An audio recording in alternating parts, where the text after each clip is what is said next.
home batteries shift from backup to grid assets. Residential battery systems are starting to look less like emergency gear and more like active grid participants. A new program in Maine is a clear signal. Stored energy in homes can now be tapped to stabilize the grid and generate income for homeowners in the process. Franklin WH's involvement in the Efficiency Maine Small Battery Program reflects a broader shift in how distributed energy resources are being used. Instead of sitting idle until an outage hits, these systems are being called on during periods of peak demand, when the grid is under the most pressure. Homeowners enrolled in the program can earn up to $600 per year per battery by allowing stored energy to be dispatched during these peak windows, typically weekday evenings. The concept is straightforward. Aggregate enough homes, and you get a flexible, dispatchable resource that behaves like a small power plant.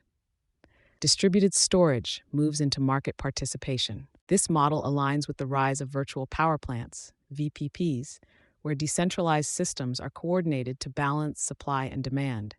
For utilities, the appeal is practical: reduce strain on infrastructure and delay expensive upgrades. For customers, it reframes the value of storage from a sunk cost to a potential revenue stream. Participation is structured with some guardrails. Events are limited, up to 60 per year, usually lasting around 3 hours, and homeowners receive advance notice through an app. Users can opt out of individual events or exit entirely, while a minimum reserve ensures backup power remains available. The result is a system that blends grid support with consumer control.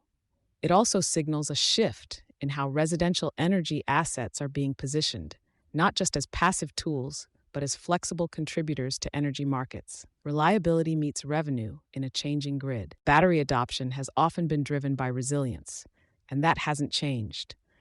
Homeowners still value protection during outages, especially as extreme weather events become more common. What's different now is the added financial layer. In practice, that means a single system can support multiple roles: backup during outages, integration with technologies like EV charging, and participation in grid services. This stacking of benefits is becoming central to the business case for residential storage. Programs like the one in Maine are also testing how well distributed systems can perform at scale. Coordinating thousands of devices requires reliable communication, forecasting, and control, areas where software plays a critical role. There are still hurdles.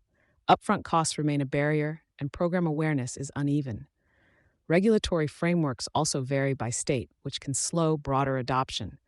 But momentum is building as utilities look for scalable, flexible solutions to meet rising demand. The bigger picture is hard to ignore. The line between energy consumer and producer continues to blur. Residential batteries are no longer just about keeping the lights on during outages. They're becoming part of the infrastructure that keeps the grid running.